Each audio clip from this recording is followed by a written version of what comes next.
This is the very first Torah portion of Deuteronomy, of Devarim.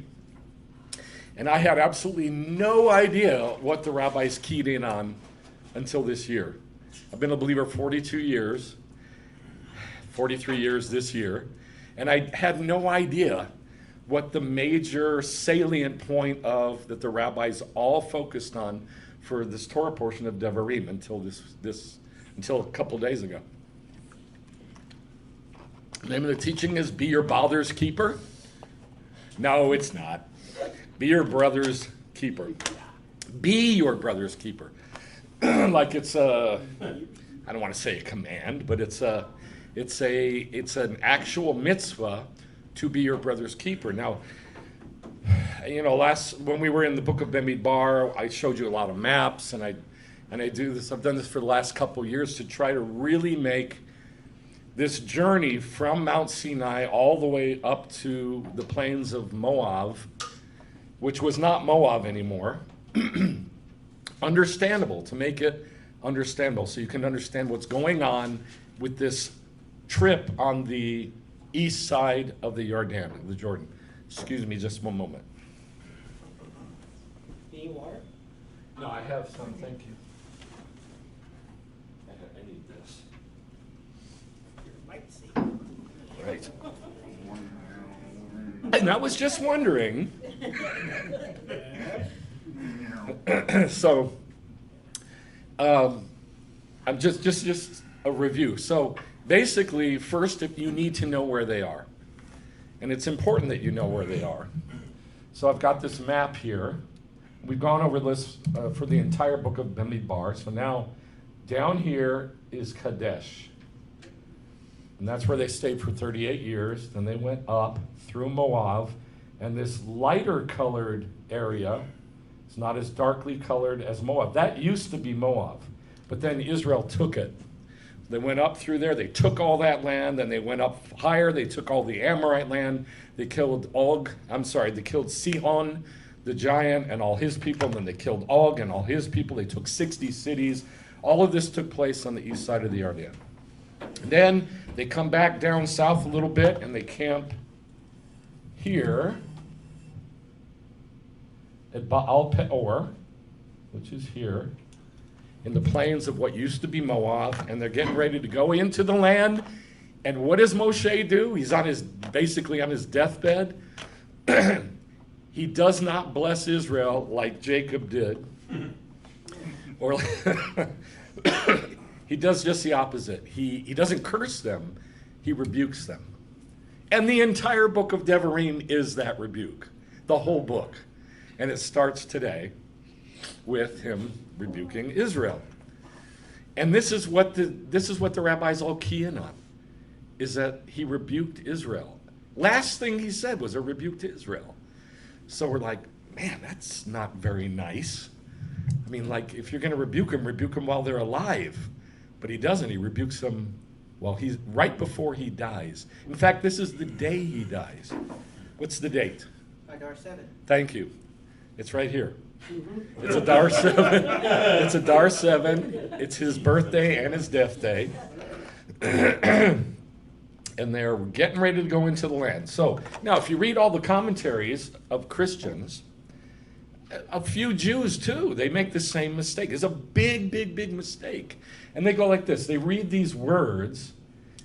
These are the words which Moshe spoke to all Israel on that side of the Jordan, in the desert, in the plain, opposite the Reed Sea, between Paran and Tophel, and Lavan, and Hatzerot, and Dizachav. And so they go, oh, all these places are up here. The Reed Sea is now magically up here, and yet they all make the same mistake. Well, and they go, get it on the other side of the Sinai Peninsula too. yeah, and they say, well, these are the ones who know that Mount Sinai is in Saudi Arabia. Right. All the other ones, they're just defunct because they have Sinai over here, so that's not even in the game. But the ones who are playing the game properly, they all make the same mistake. And they go, oh, where is Paran? Well, we know where that is because it said that they were at Kadesh in the wilderness of Zin and the wilderness of Paran. So we know where that is. Okay, that's not a problem. Then they say, okay, what's the next one? Tophel. And they say, well, it must be around here, because that's where they are. And then they say, where's Lavan? And they go, well, it must be around here, because that's where they... Then they say, where's Hatzerot? But we know where Hatzerot is. Come on, get him some chairs. And we know where Hatzerot is. Hatzerot, well, I'll show you, is way down here, and we know this. So, this is a big problem. This is a big problem. And not just Christians make this problem, have this problem. Jews do it the same thing. And so, their minds are already, listen to me, their minds are in the wrong place. Shabbat Shalom. Their minds are already in the wrong place. Their mind, like if they're picturing where the story is, they're already in the wrong place. This is a big problem. In order to understand what Moshe said, why did Moshe say what he said, there is no way to understand it unless you understand the map. All right? So we know where the Reed Sea is. Why would it say the Reed Sea? They're way, way up here. Right? They're way up here. Getting ready to go in the land. There's the Dead Sea near them, but the Reed Sea is 60 miles down south. And that's just the tip of it. So I'm like, why are you bringing up the Reed Sea? It makes no sense whatsoever. If you're going to tell us where you are, you're going to give me things that are here. Maybe here even, maybe here, maybe here, but certainly not down here. And it gets worse. The Reed Sea we know. And then Paran, we know. Look where Paran is. 50 miles south. Where they were for 38 years. Then... Can I ask a question? Yes. What if he's talking about these places, not because they're places, but they were points in time? Because the entire book is him... Okay, let me get that on tape. You said, what if these are not places, but points in time? You are on the right track. You're on the right track. I'm going to answer the question with the teaching. You're on the right track. So thank you for asking that. So we know where Paran is. Nobody knows where Tophel is. Nobody. Not even the rabbis and sages don't have a clue where this is. Lavan is Livne. Lavana. Lavana. It means white. Livne. Well, that's in their journeys. Livne is in Numbers 33:20. There are 20 camps from Sinai, which is way down here. 20 camps to Kadesh. 20 camps. And Livne is number 5, right after they leave Mount Sinai.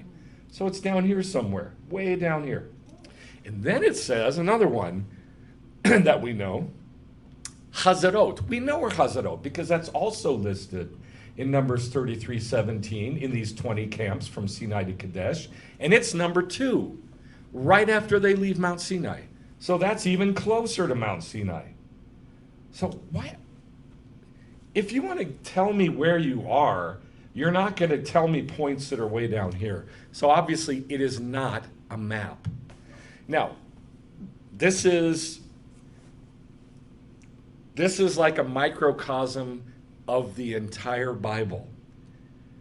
And don't misunderstand what I'm saying. I'm not putting anybody down, but if you just look at history, you will see that the trajectory of what believers have done with the Bible, it's never in the trajectory, well, very seldom in the trajectory that God gave to the Jews. The Jews are going in one direction, most believers going in a different direction.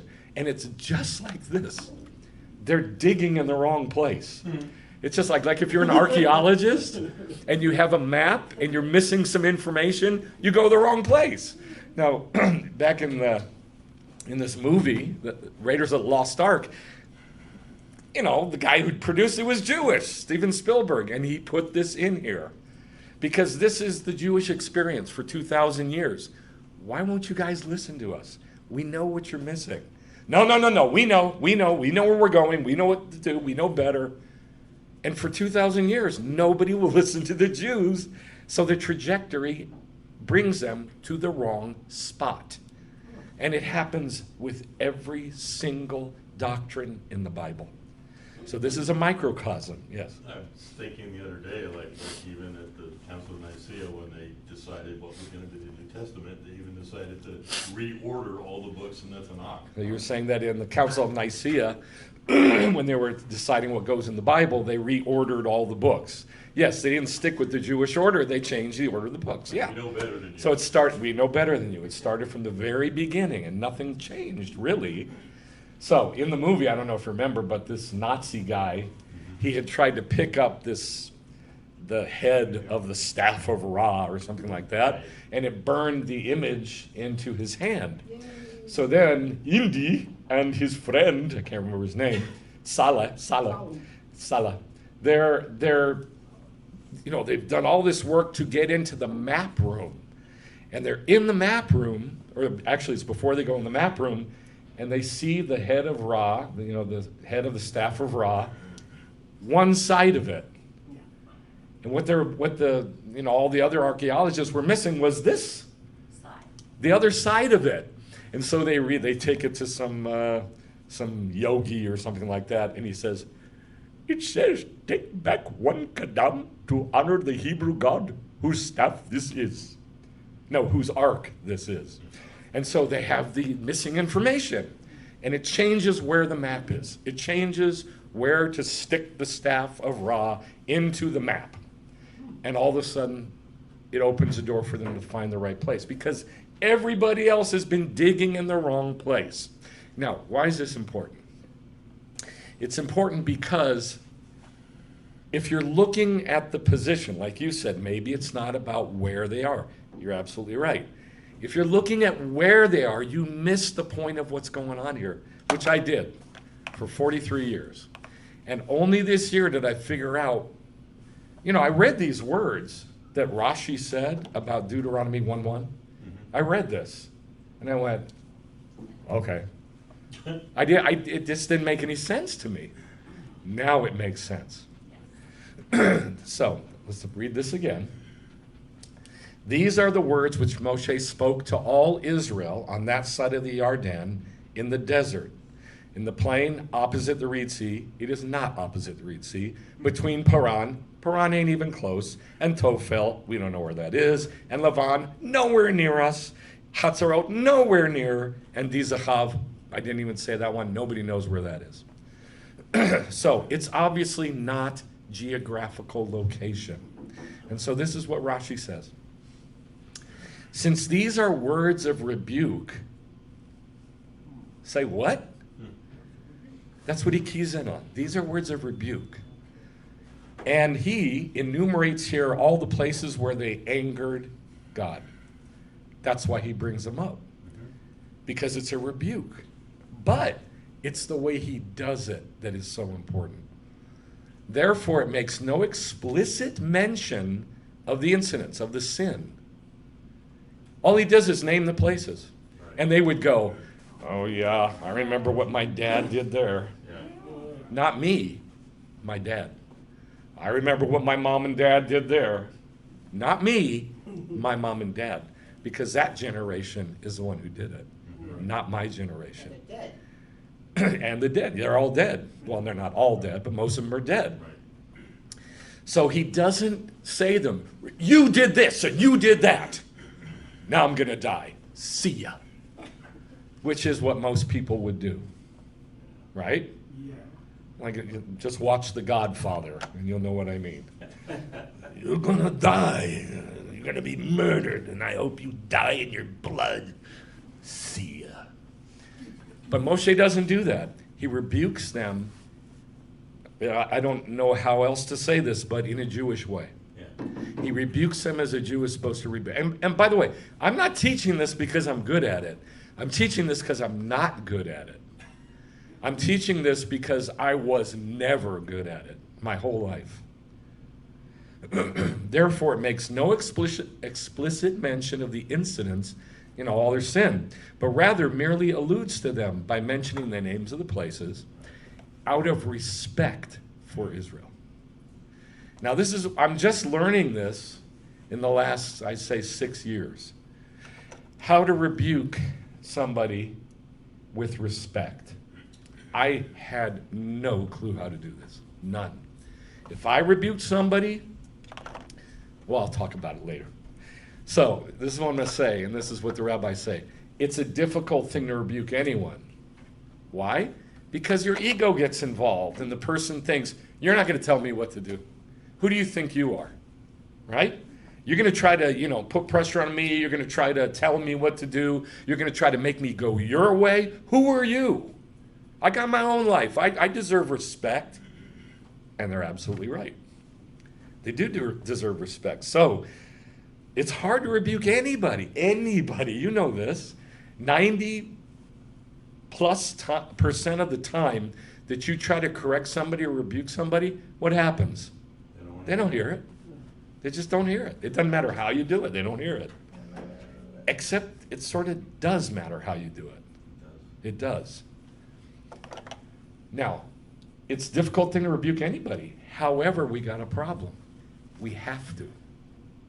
It's a mitzvah. It's one of the 613, it's 2 of the 613 mitzvot to rebuke. Did you know that? Really? Yeah. It's at least 2, and I'll show you what I mean. So the way it's said in Leviticus, in the actual, quote, law of it, 1917, it says, you shall not hate your brother, your brother, in your heart. Okay, now they're called brother. Rebuking you shall rebuke. Hocheach tochiach. I'm not going to make you say that. Hocheach tochiach. I can't even do it. Thank you, Rabbi. You're welcome. Hocheach tochiach.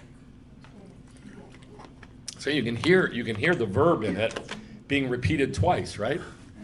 Rebuking you shall rebuke. It says it twice. It says the verb twice. Rebuking you shall rebuke. Now it doesn't call him a brother. What does it call him? No. First it calls him ach. Then it calls him an amma. Which means, it's kind of a weird word. I put homeboy because that's literally what it means. Home person. Amma is the place where you stand. You're like, amad means to stand. Right. Well, amma is your home or your house or where you stand. And so now it's translated as fellow or associate, but really it means literally home dude, home guy, home person. Hey, connected to the hood. Right. Somebody who's connected to your hood, your house. A homeboy, best way to translate it. And then it says, and it's kind of a clumsy translation, and not bear sin because of him. What it really says is not hold sin over him. So, but we'll get to that later. But the important thing is that it says, you shall not hate your brother in your heart, but you shall rebuke him. So this is, you know how hard this is. Nobody likes confrontation. No, very few do like confrontation. And to rebuke means to confront, right? So you got to confront somebody first without hating them, okay? However, you are allowed to, in fact, you're encouraged, it's going to sound weird, to be angry. Not hate, anger. Now, this is in the New Testament, believe it or not. Yes? Is the anger talking about like a righteous anger? Yeah, the anger is a righteous anger, sure. Ephesians 4:25 through 26. So put away lying, and every man speak truth. Look how it starts. Stop lying and speak truth to each other, to your neighbor. Why? Because we're members of each other. Be angry, but don't sin. Be angry, but don't sin. Don't let the sun go down. That means don't let another day go by on that anger. Deal with it quick. This is hard. It's really, really, really tough. So I'm going to try my best to teach you how to do it, because I don't think any of us have ever been taught how to do it properly. I know I never was. So it's a difficult thing to rebuke anybody, but we have to.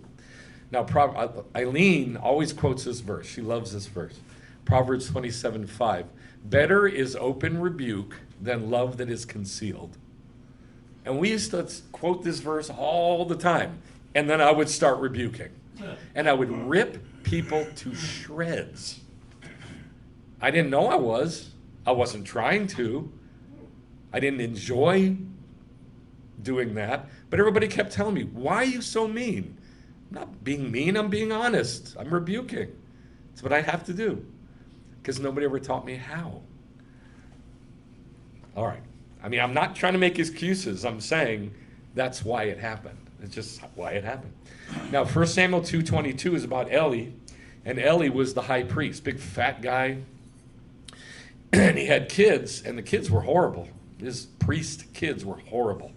Now, Eli was very old, and he heard all that his sons were doing to all Israel, and how they lay with the women, had sex with the women who served at the doorway of God's house.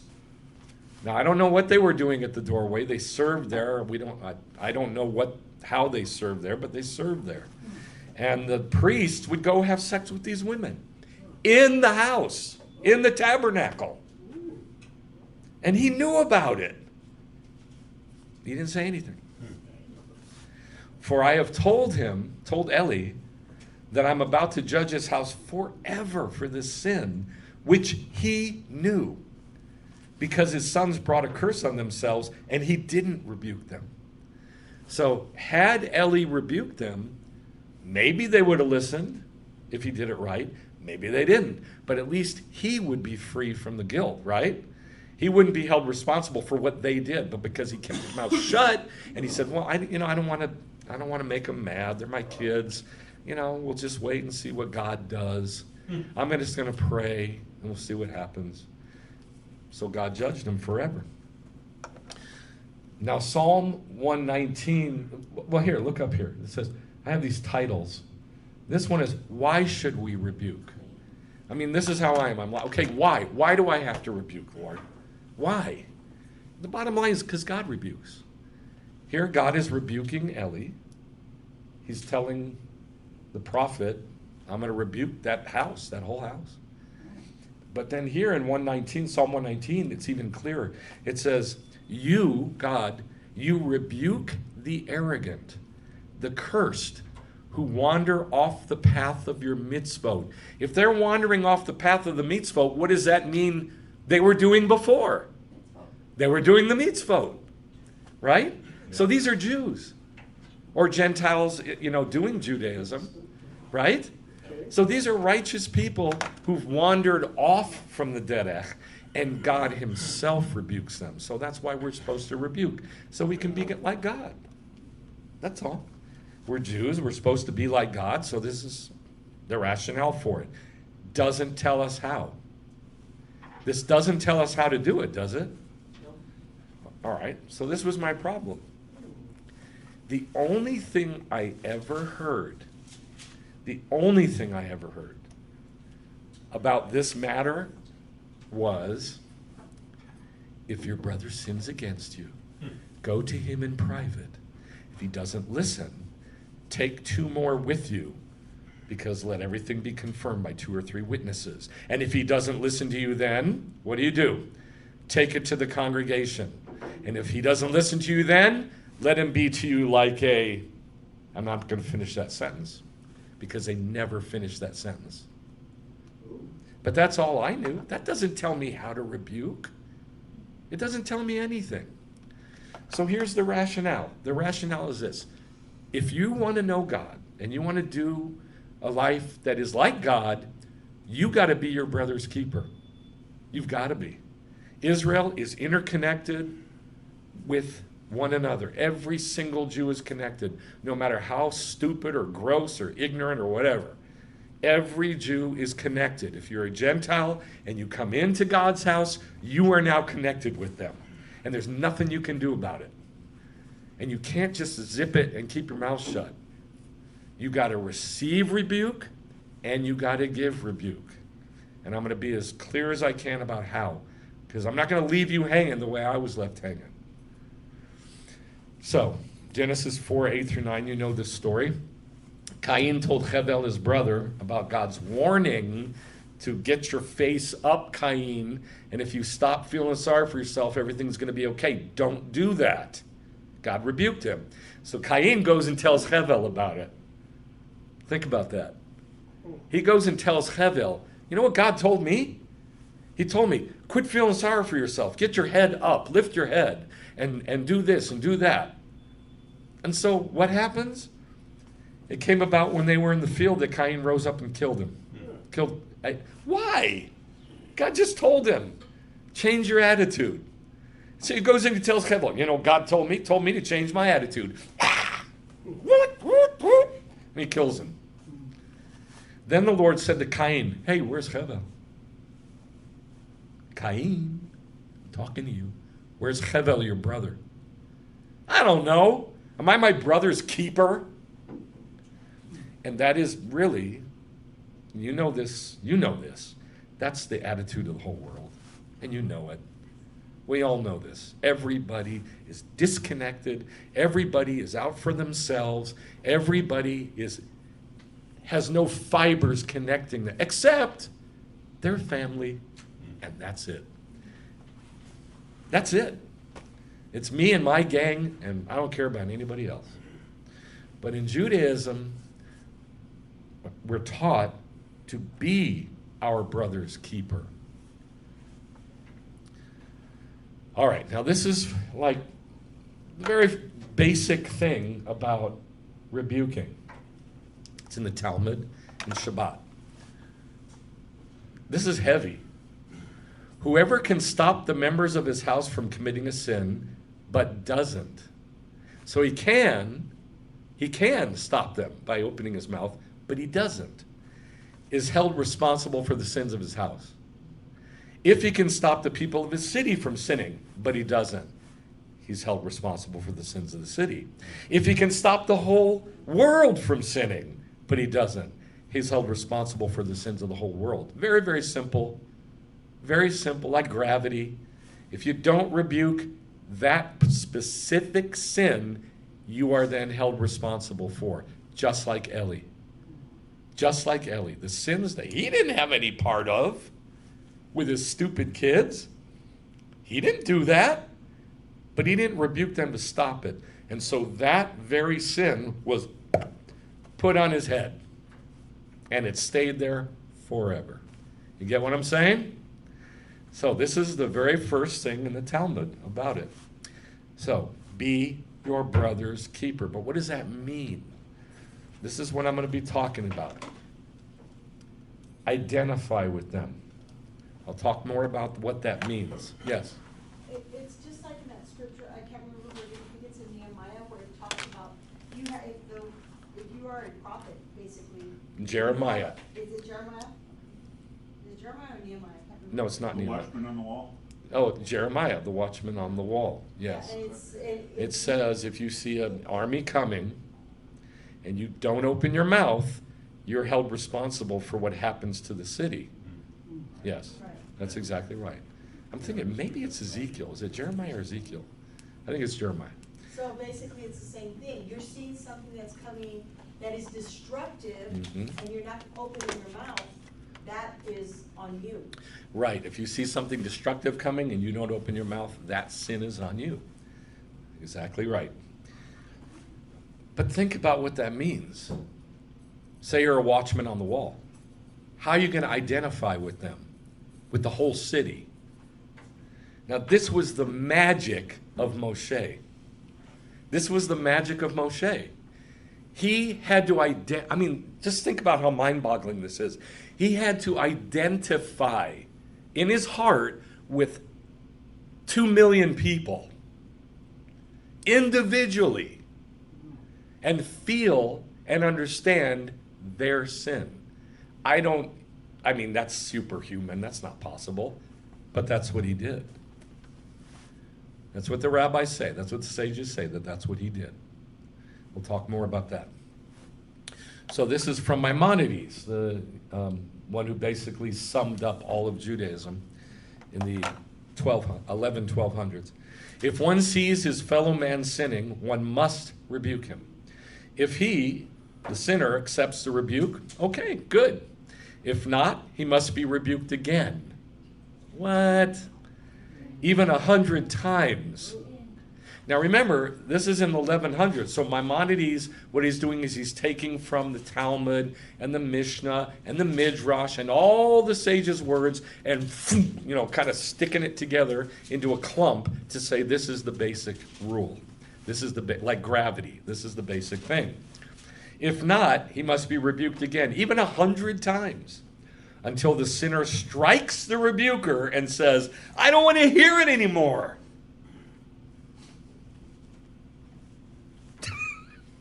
So me, in my pride, I used to do this. I used to hammer away at people until they would say, I don't want to hear it anymore. They wouldn't say that to me. They would just close their mouth, walk away, and say it to everybody else. They had every right. They had every right because I didn't do it right. Maimonides is talking about if it's done correctly. Secret hate is more pernicious, that means horrible, than open hatred. Secret hate is worse than open hate. Open hate, okay, I know where you stand. But if you have secret hate, there's nothing that can be done about it. It's stuck in there. It's lodged in there. Ain't going anywhere. Now, this is how I think. Maybe you don't think like this, but I immediately think of, quote, the church. Secret hate. Think of Luther. Everybody loves Luther in the church. Luther wrote 2 books that encouraged all of Europe to murder Jewish children. 2 books, not 1, 2. And he was super specific about it. And this is the, great church father. Right. Secret hate. Hate that's stuck inside for God's people. That's worse than open hate.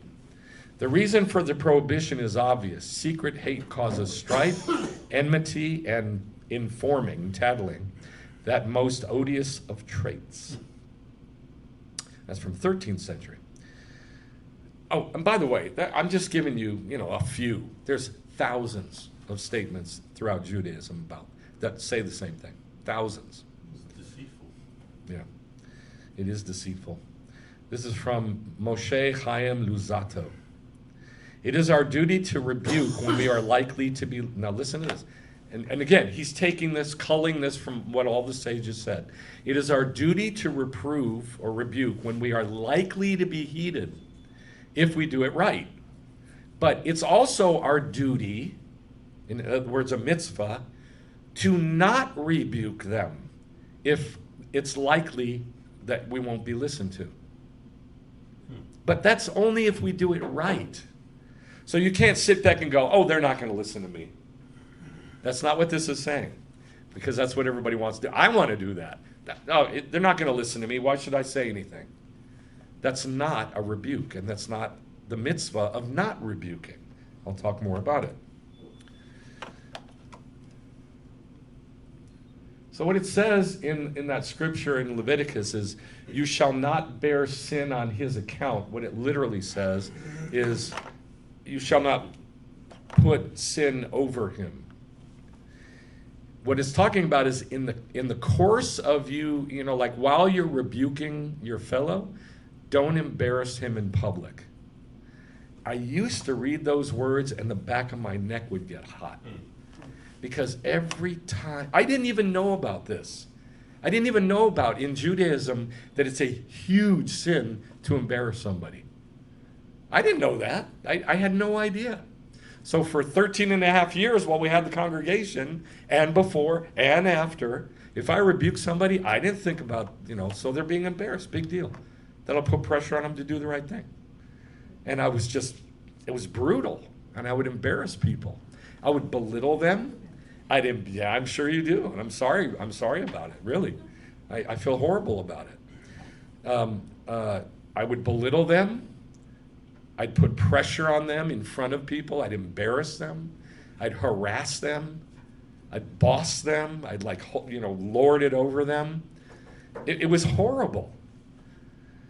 So what he's saying is, when it says you shall not bear a sin on his account, the way Torah Kohanim, which is the laws of the priests, great book, what that means is don't embarrass him in public.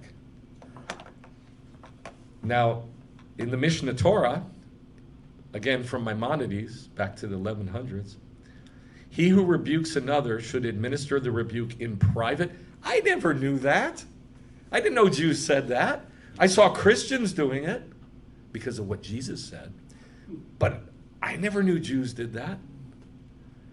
You should administer the rebuke in private. Speak to the offender gently and tenderly? Are you kidding me? That's not how Jews talk. That's not how rabbis talk. That's what I thought. No, he didn't. No, he didn't. Yeshua did. Yeshua did because he was a rabbi. All the rabbis do, but I thought it wasn't. I thought from my observations of Jews that I knew and from rabbis I knew, I didn't think that Jews were like this. I knew Christians were because they all did this. And I didn't want to be like that. I didn't know Jews were. I didn't know rabbis were, but they are. He who rebukes another should administer the rebuke in private. Speak to the offender gently and tenderly. Oh, wow.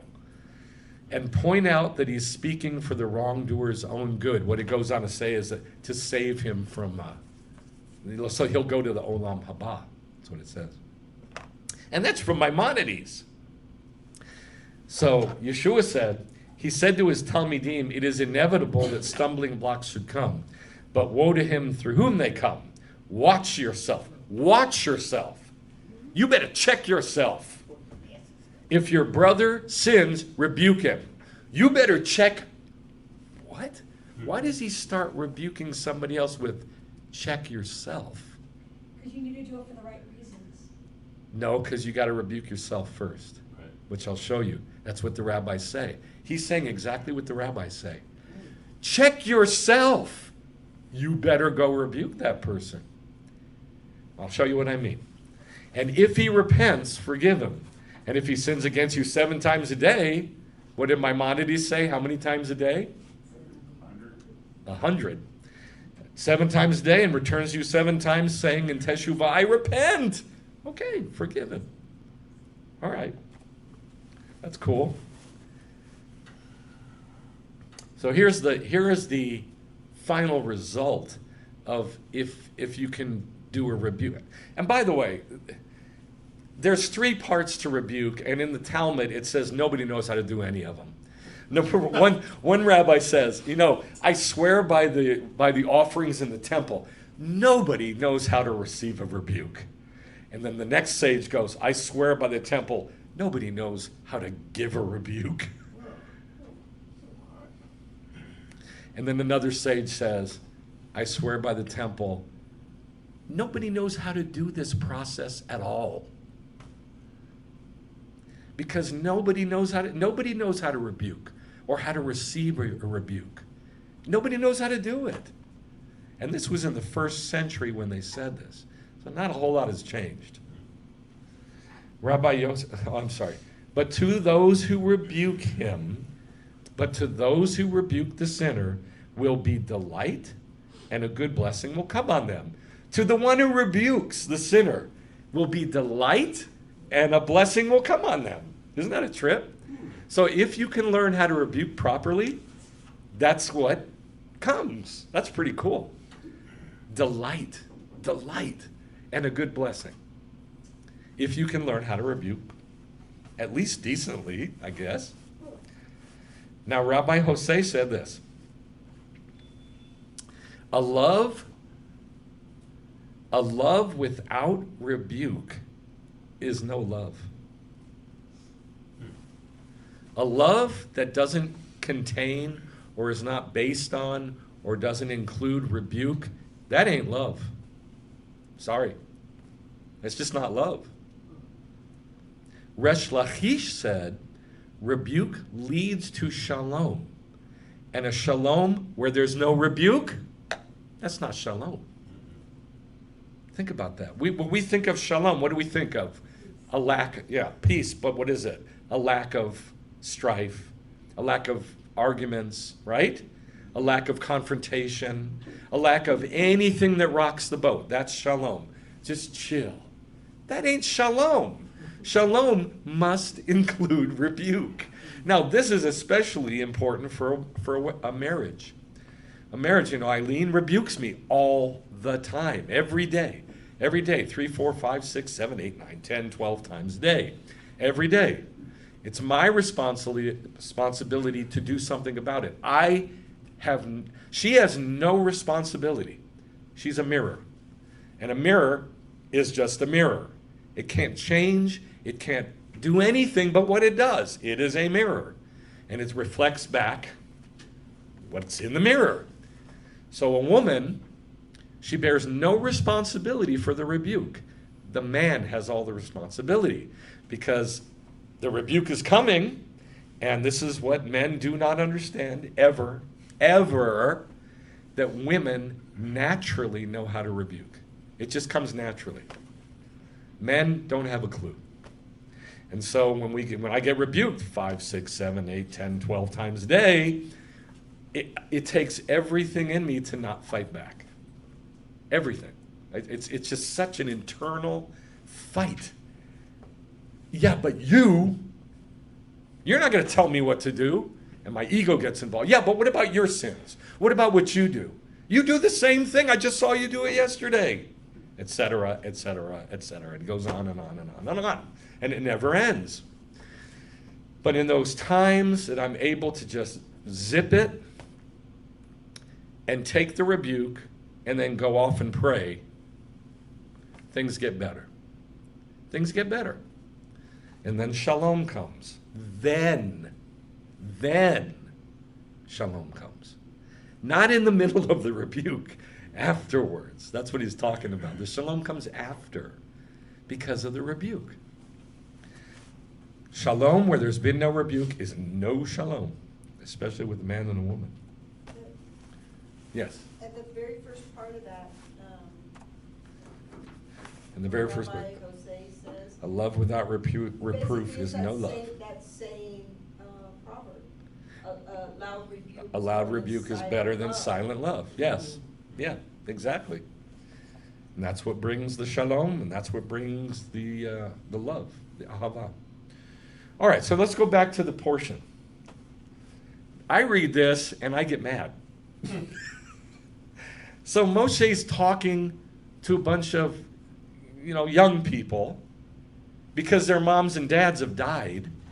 And he tells these young people, this second generation, he tells them, you rebelled against the mouth of your God. Right. Did they? No. They were babies. They weren't even there. Some of them weren't even born. Some of them were toddlers. Some of them were young men and women. It was that other generation that did this. You grumbled in your tents. If I was there, I'd go, no, I didn't. I was a baby. I said to you, don't be terrified. Don't be afraid. He's talking about when he sent the 12 tourists into Israel to check the land. Dude, I wasn't even born then. What are you telling me this?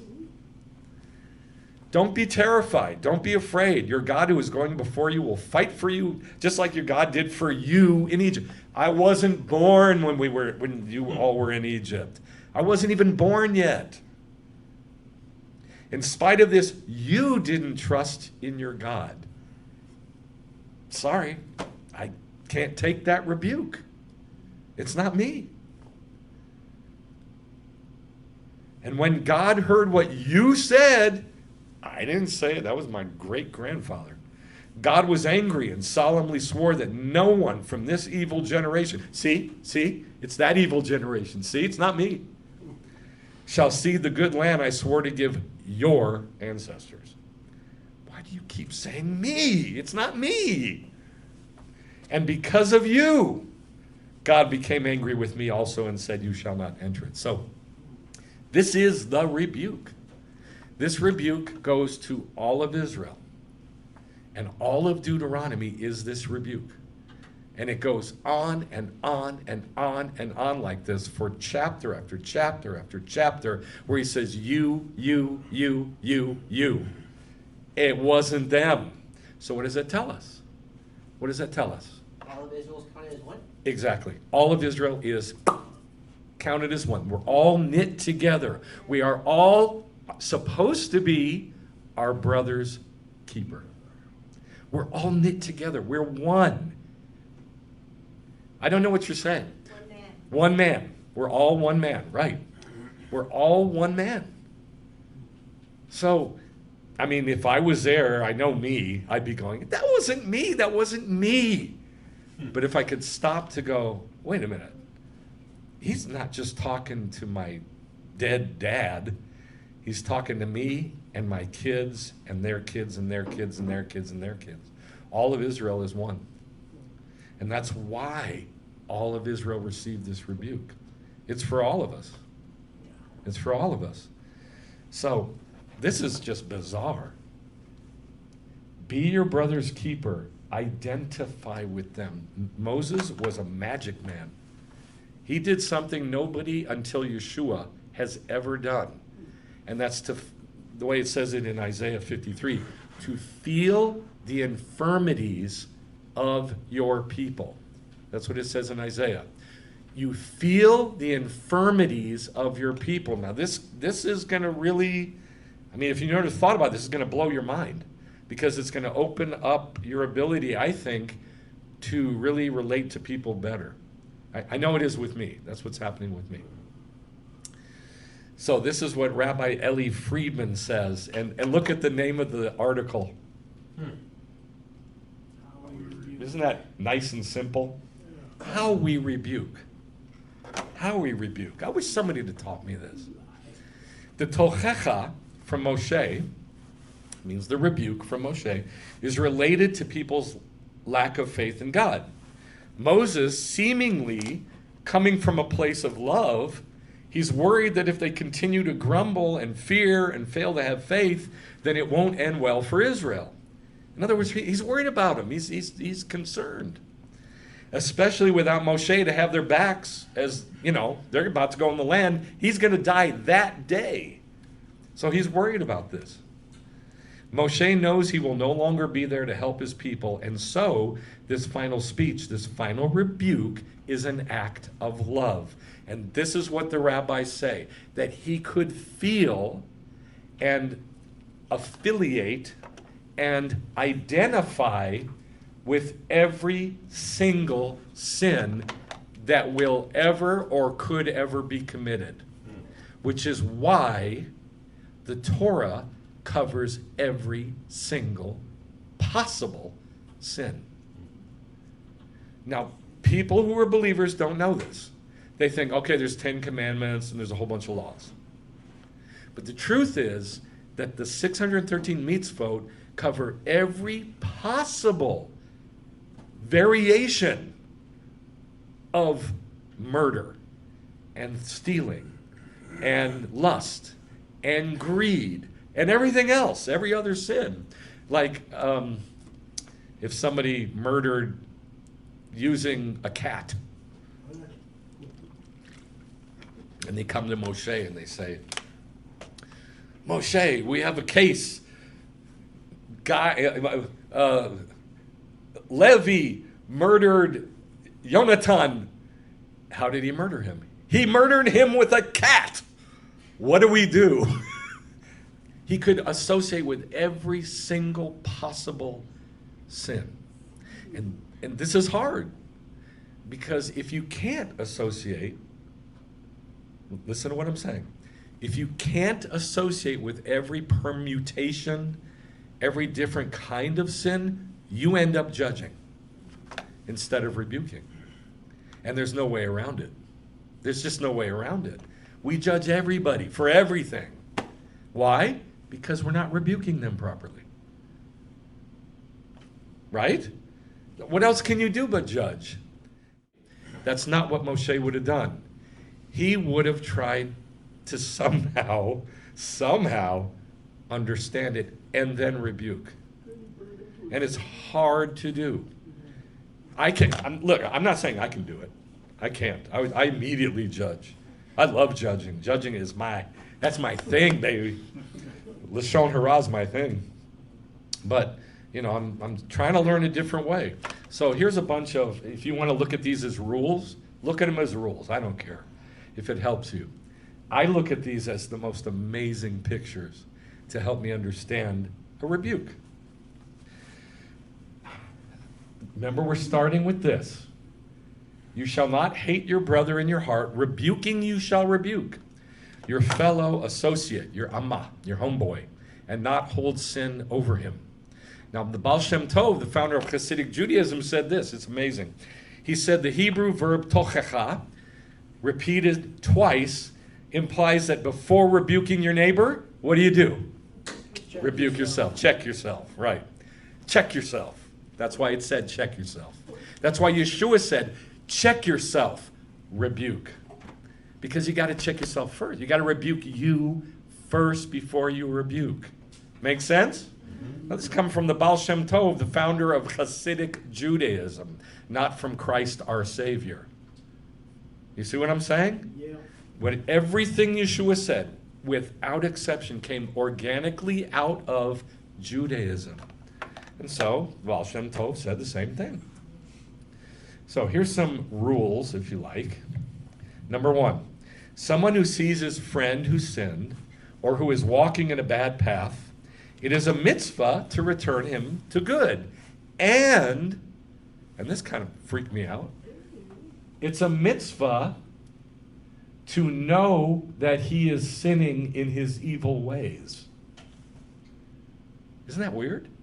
It's a mitzvah to return him to the good and to know that he's sinning in his evil ways. What does that mean? That means you identified sin. That's good. Exactly. You can recognize it for. That's wrong. How do you know that's wrong?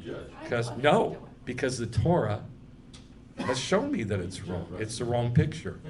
And so you can then make a right judgment. That's your plumb line. Right, that's your plumb line. Exactly right. You've got a plumb line hanging straight.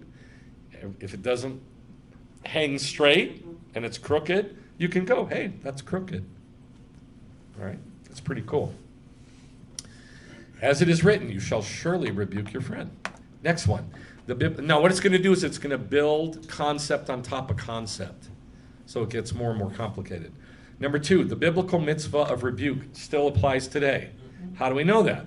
Well, because it says, Rambam and Sefer HaHinuch, they both quote verses in the Torah, like I did, that say, go rebuke your neighbor in Proverbs. God rebukes those who wander from the path. That's forever. That always lasts. That always goes on. And it is a mitzvah to Israel. So what? The Torah died? Never.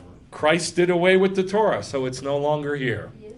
Okay, so yeah, but the Torah still exists because he didn't do away with it, so it still applies nowadays.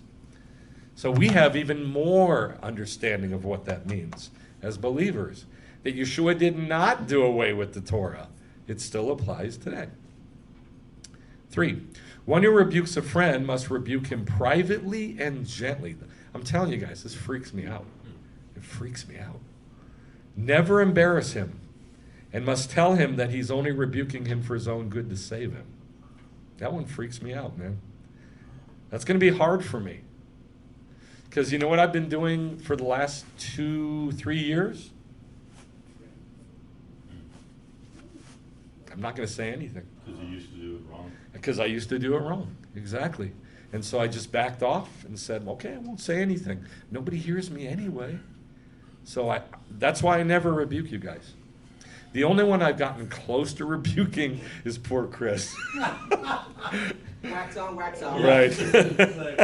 Wax on, wax off. But I've been fairly nice, I think. You can ask Robert; he's a witness. But I don't rebuke I don't rebuke people anymore because I did it wrong for so many years and I don't want to hurt anybody. But now I see that that was wrong. I have to rebuke. It's my job. I have to. It's love. It's love. It's my job to show you love, to show you how to love. Save us from the fires of hell. Right. Okay. Number 4. Anyone in a position to rebuke and doesn't rebuke is punished for that very sin. Think about that. Ouch. Punished for that very sin. That verse is Ezekiel 21. Ezekiel 21, thank you very much, was about the watchman. No, it's 33 also. It's 33 also. Both in Ezekiel? Yeah. Okay, thank you. Ezekiel 21 and Ezekiel 33, about the watchman. Anyone in a position to rebuke and doesn't rebuke is punished for that very sin. Number 5, one may only rebuke if he thinks that his friend will listen. I know how you guys think. It doesn't mean what you think it means. One may only rebuke if he thinks that his friend will listen. If he knows he won't listen, it's forbidden for him to rebuke. It's a mitzvah to not rebuke. Now here's where it gets, tricky, because nobody wants to rebuke anybody. And so we look for loopholes. Well, I know he's not going to listen to me. Right. And so what do? I'm just backing off, just like I did. I'm not going to rebuke. They're not going to listen anyway. Not what it means. Remember, it said, even if you go to him, you go to him, and you go to him, and you go, and you go, and you go, and you go, and you go, and you go. You keep going until what?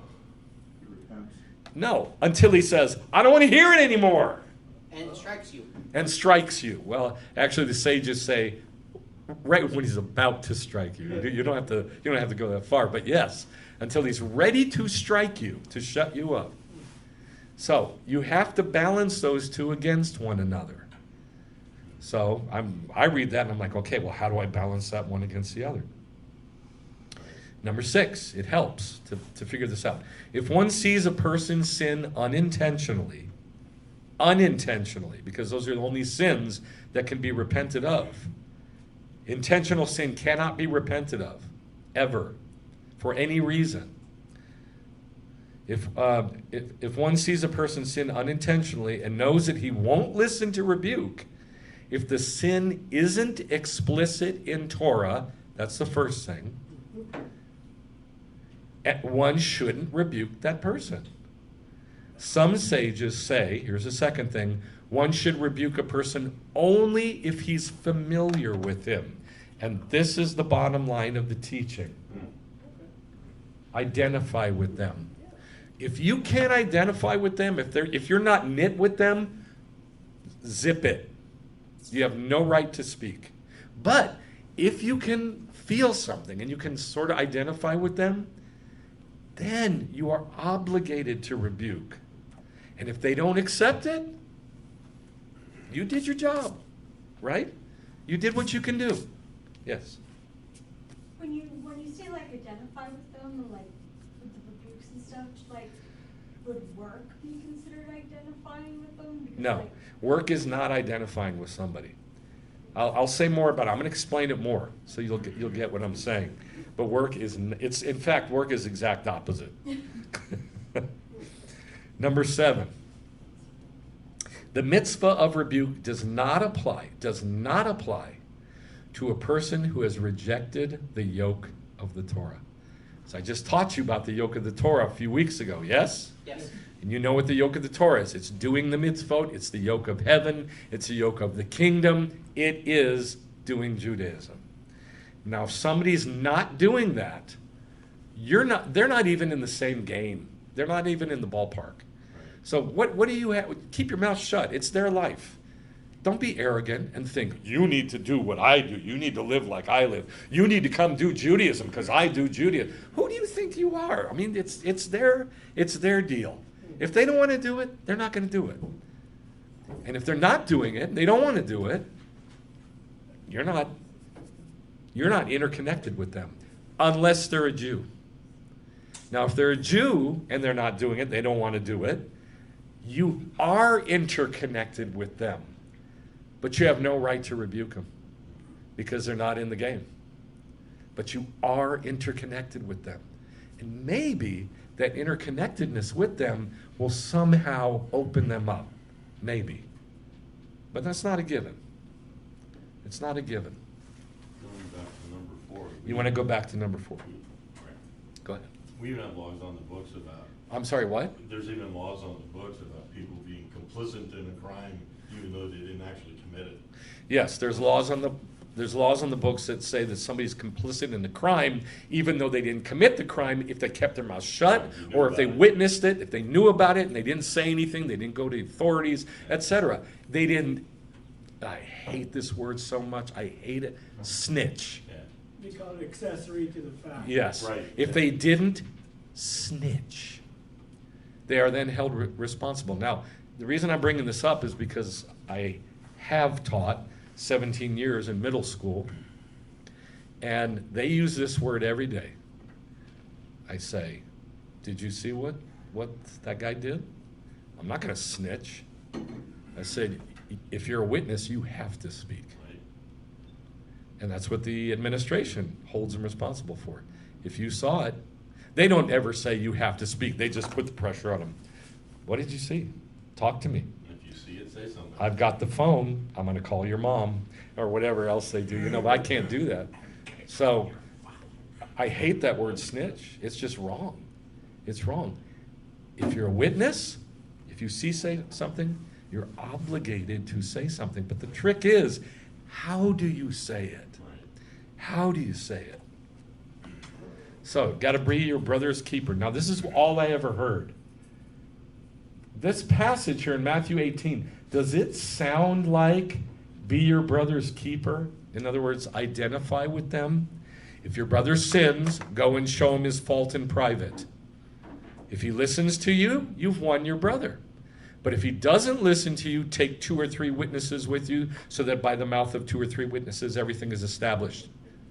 If he refuses to listen to them, tell it to the congregation. If he refuses to listen to the congregation, let him be as, and they never, ever finish this verse,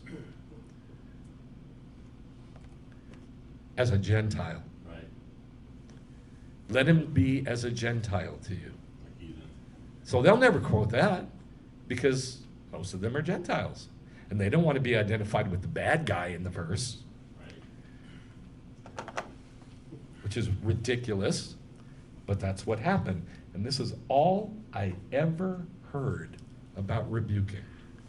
Does that sound like identify with your brother and feel interconnected with him?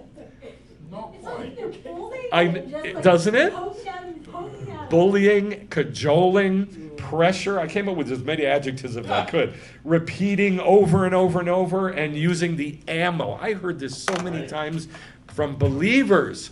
What are you going to do with this verse? What are you going to do with this verse? Like it's ammo. Like it's like, it's like ammo. They're loading a gun to kill somebody with. Why'd you shoot your husband 4 times? That's all the bullets I had. Doug wisely said, why'd you shoot your husband 4 times? Because that's all the bullets I had. All right, so it doesn't sound very nice, does it? It doesn't sound like what the rabbis have said to do, does it? Not quite. It sounds like bullying, cajoling, pressuring, repeating, and using the ammo of whatever you've got to get your point across so that person is rebuked. Like this, guys, this is what I thought a rebuke was. And I'm a Jew in Messianic Judaism from the day I got born again. So I can only imagine how horrible this is for Christians. It's going to be really hard to tear yourself away from this, at least the way it's written, to this. But guys, believe it or not, this is this. It's just hard to see because it's buried in all the words that were chosen in Greek to write it. But this, I read this now, and I can see a rabbi talking to his Talmidim about how to do this properly.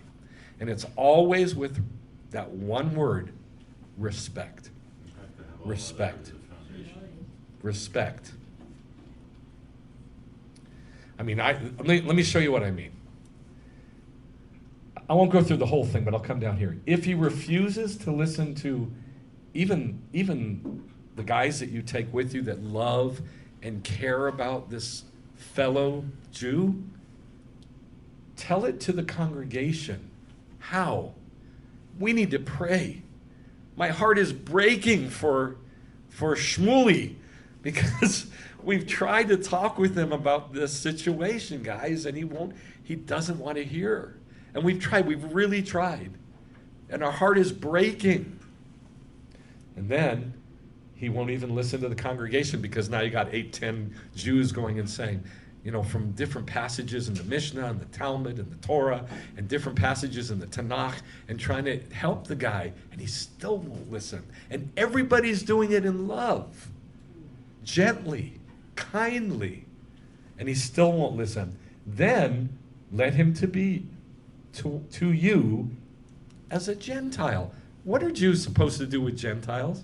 Have nothing to do with it. No, just the opposite. Invite them into the kingdom. Yeah, that's right. I forgot about that one. Invite them into the kingdom. Come on. I sucked you in good on that one, right?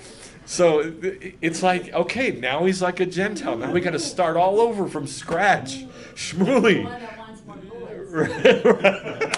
Shmuley, dude, you got it. You're just like the Gentiles now. You got to start all over again. Come back to the kingdom. All right, this has all been twisted. I'm going to show you why it's been twisted. There's a real good reason for it. This. These are preacher pulpits. This one's in the Cathedral of Canterbury. This is where the queens and kings go. This is the preacher pulpit. See this thing above it? That's some sort of sound board, sound device. And they've turned it into like a crown. Look at this one. They've turned that into a giant sculpture. And then look at this one. That's got a big sculpture on top of it too. But look, there's a staircase, a winding staircase that goes up here. And then the priest or a cardinal, or I don't even know the different names of guys, they go up into this balcony and they literally preach down.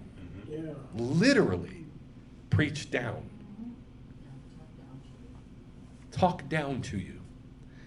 I have been accused my whole walk with God of talking down to believers. I do just the opposite. I always have.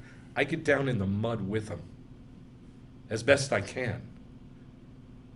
Christianity talks down. This is talking down, at least the way it's read. If your brother sins, go show. By the way, I want you to picture Luther. He had his own pulpit, and they've magnified this pulpit to be something amazing. And it's taller than this one. And he would get up in that pulpit and preach down and say, the Jews are a disgusting, satanic people. You need to make sure that you do not buy or sell from them. In fact, you need to go take all their silver and gold. We need to have them kicked out of the city, etc.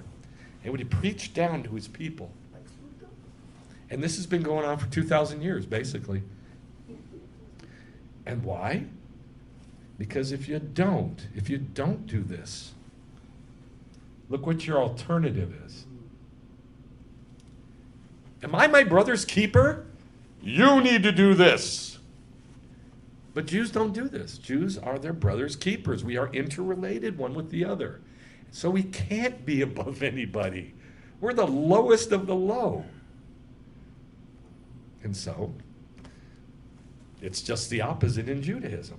We get down in the mud with people. This is hard to do. Moshe did this with 2 million people. Now do you see what I'm saying? That he was a magic man? I'll tell you more about that.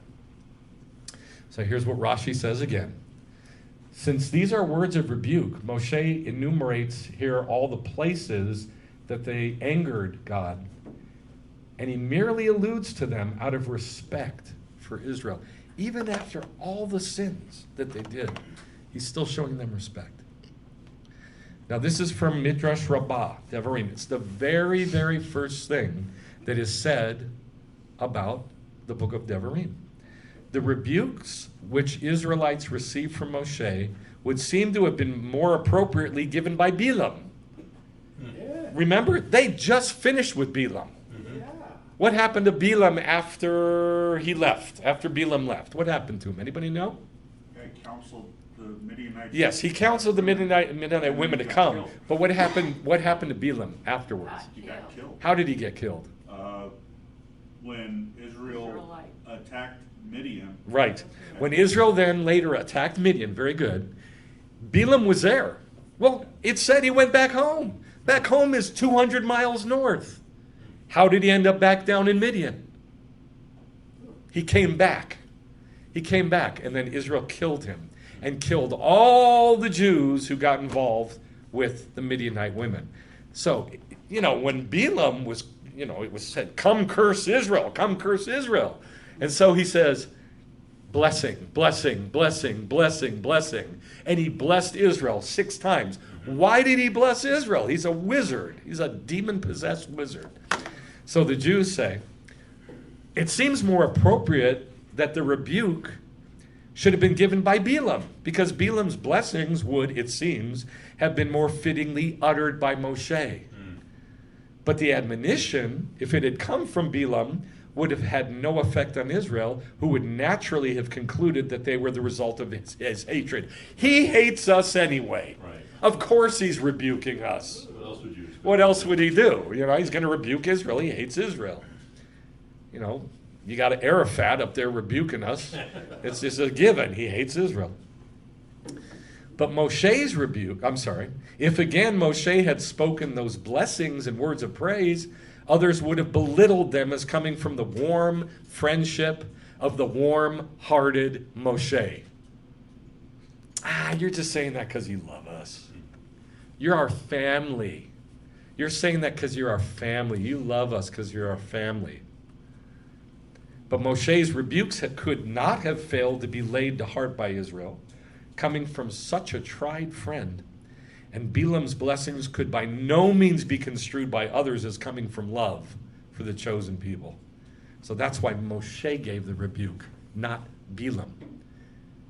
Does that make sense? Bilam had secret hatred in his heart. Moshe had nothing but love for Israel. And so he is given the job of rebuking because it came from love. Rebuke must come from love. 100% of the time, it must come from love. I'm going to say this about men and women again. Women naturally know how to rebuke their husbands. It's natural. It comes out organically. Men don't have a clue. Now, that's just men and women in marriage relationship. And that's all I'm talking about there. To rebuke, it must be from love. Get down low with the other person. Be your brother's keeper and identify with them. So, the church lifts up the preacher to talk down to everybody. Moshe got down in the mud with everybody so he could feel their pains. That's the way you rebuke. And this is the oldest synagogue in the world. It says there's a plaque. There's not a plaque, there's a sign. It's a big sign on the top of Masada in front of the synagogue. It says, oldest synagogue in the world. Do you see anywhere for the preacher to be lifted up? Mm-hmm. Look how the seats are. Look on this one. They're all facing each other, right? They're all facing each other. Now here, these guys can hide in the corner a little bit because of the Geniza. The Geniza is where they put the used Torah scrolls and such. Right now, I don't know if he's still doing it, but years ago when we went, There was, they turned this into a room where a rabbi was writing a Torah scroll. Oh, wow. And they had a big plexiglass window, you could talk to him, stuff like that. The last time I was there, it was still there. He wasn't there, but. He wasn't there, but the the room setup was still there. Yeah. When was that? 2017, okay. Cool. So this is a Geniza. These guys back here could hide a little bit, but still, they can't hide from these guys. Right. So this is Judaism. There's no place to hide. There's no, somebody talking down to you. We're all in this together. We're all knit together as a family. No, this isn't just words. This is real. Jews are a family. If you're a Gentile and you've come in, you're part of that family, whether you want to be or not. There is no place to hide. There's no place to hide. So Hillel says this: do not separate yourself from the community. Do not trust in yourself until the day you die. Ooh, Gentiles hate this. They hate it. Do not trust in your heart till the day you die. I can't tell you how many songs I've heard. Trust in your heart. Right? Trust in yourself. Just trust your heart and you'll be fine. Trust No, not till the day you die. Do not judge another person until you have reached his place. In other words, until you've walked in his shoes. That's what it's saying. But who walks in anybody's shoes? I'm going to say it again. They have groups that are, quote, Christian, born again. It's a pedophile church. I didn't make this up. They have homosexual churches, lesbian, specifically lesbian churches, where they worship the Lord Jesus Christ and pray for one another. Can you walk into that or meet one of those people and feel their pain? It's so much easier to be up in that pulpit and just, I want you up here. I want you elevated. It's so much easier. It is hard to do this. I'm going to tell you one last story. The son of the Baal Tanya. The Tanya was the one who wrote the Shulchan Aruch. Amazing, amazing rabbi. He's one of the greats, one of the top 4. Well, his son, Baal Tanya, was a great rabbi. And Jews would come to him all day long, and he'd help them. And this one Jew came in. He was in there for 2 minutes. And the son of the Baal Tanya slammed the door, locked it, and stayed in the room and said, get out of here, go away. And the guy leaves, and he's in this room for 3 days. And everybody's, honey, it's dinner time. He won't say anything. His Talmidim come. It's time for Mincha. It's time for Shacharit, Musaf, Ma'ariv. We got to pray. Rabbi, come on. He won't come out. He's in there for 3 full days. After 3 days, he comes out, washes himself, tells his secretary to go get that guy, bring him back. He comes back, comes into the office, comes in, closes the door. He's in there for about an hour, and the guy comes out, and he's smiling, and he's happy. And his Talmidim say, what was that about? We didn't see you for 3 days.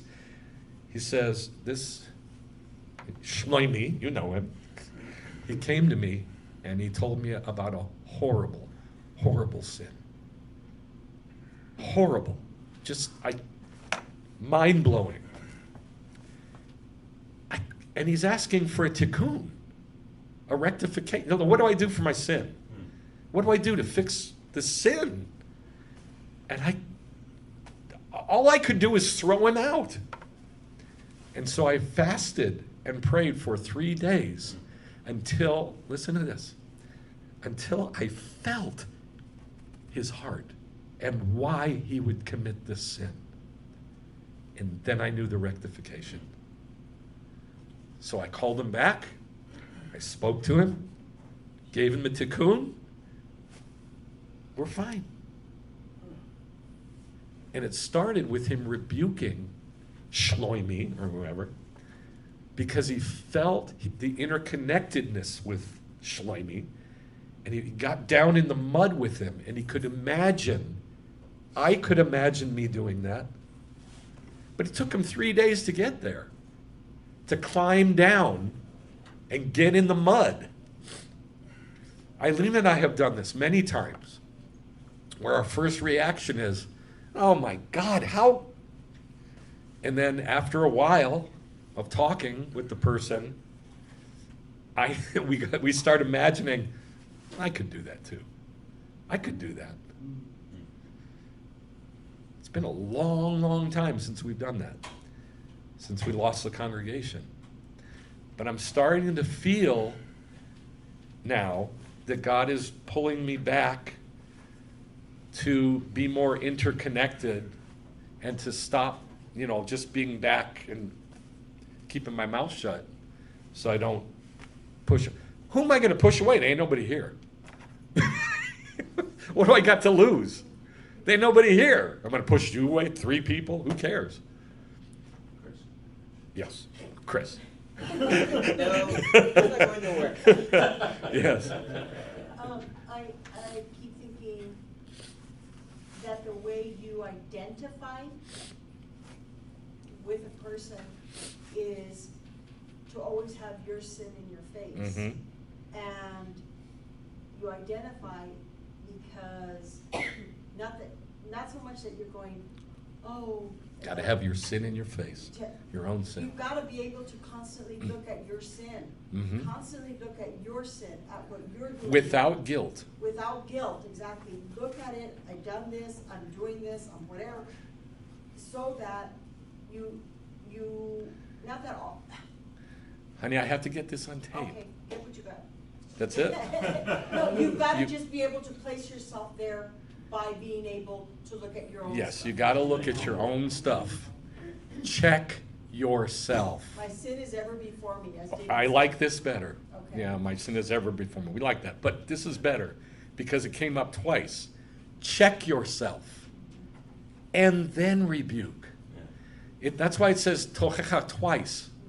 There's 2 rebukes. You rebuke yourself first. In other words, you look at your own sin. Look at yourself first so you can feel the other person's stuff. Yeah, and then maybe if you practice it, you can actually rebuke somebody and help them. That is, by the way, what a tikkun is, a repair. The rabbis say this, the job of the rabbi is to rebuke. Think about that. The job of it's not to teach. Everybody says, oh, rabbi means teacher. No, it doesn't. It means my high one. The reason they say that is because it's mistranslated that way in John chapter 1. Rabbi, thus translated, means teacher.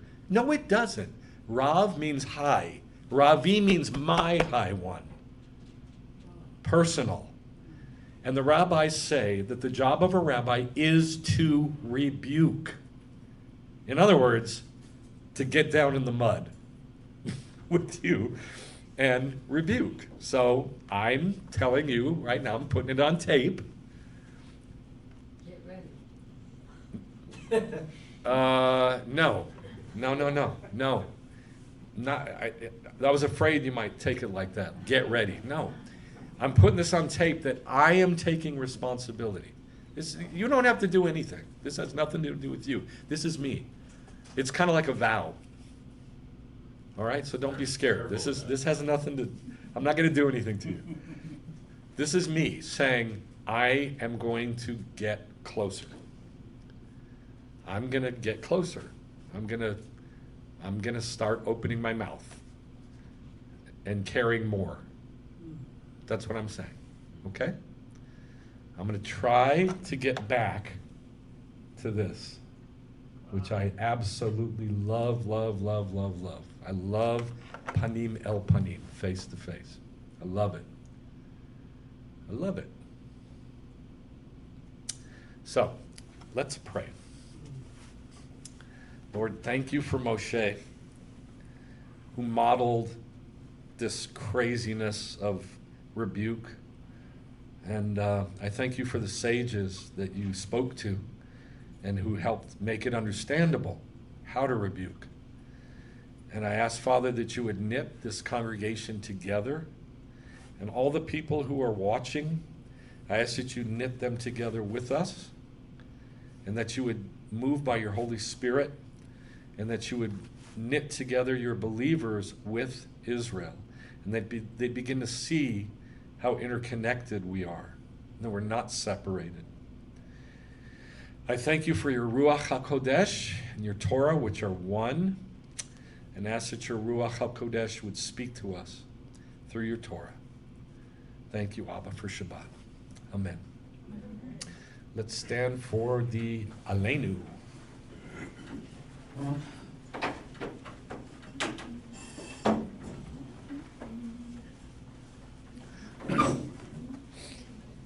Aleinu l'shabeach la'adon ha'kol, לתת גדולה ליוצר בראשית, שלא עשנו כגויי הארצות, ולא שמנו כמשפחות האדמה, שלא שם חלקנו כהם, וגור עלינו ככל המונם. Let us adore the Lord of all, who in greatness created the world from of old. He has not made us like the nations of the earth, nor has he made us like the families of the land.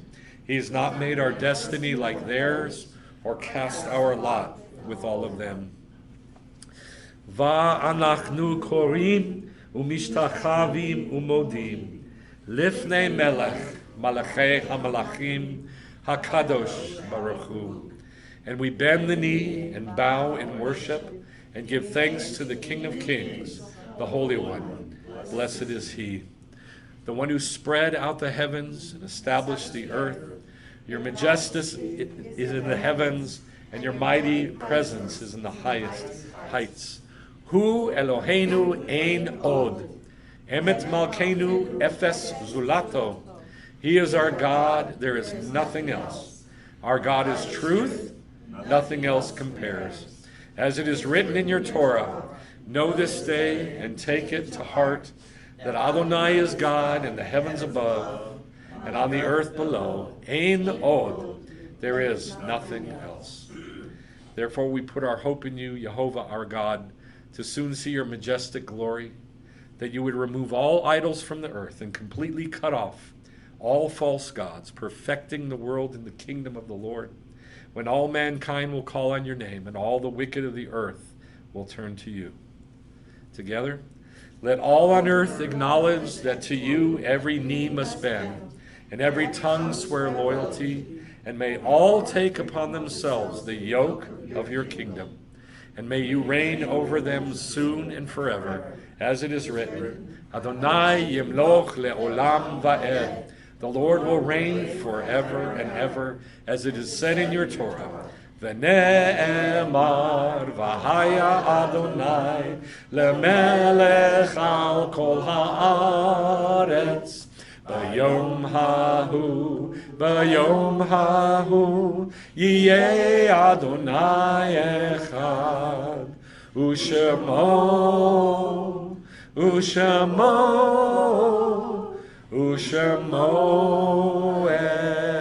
echad. And it is said, the Lord shall be king over all the earth. In that day the Lord shall be one, and his name one. Shabbat shalom.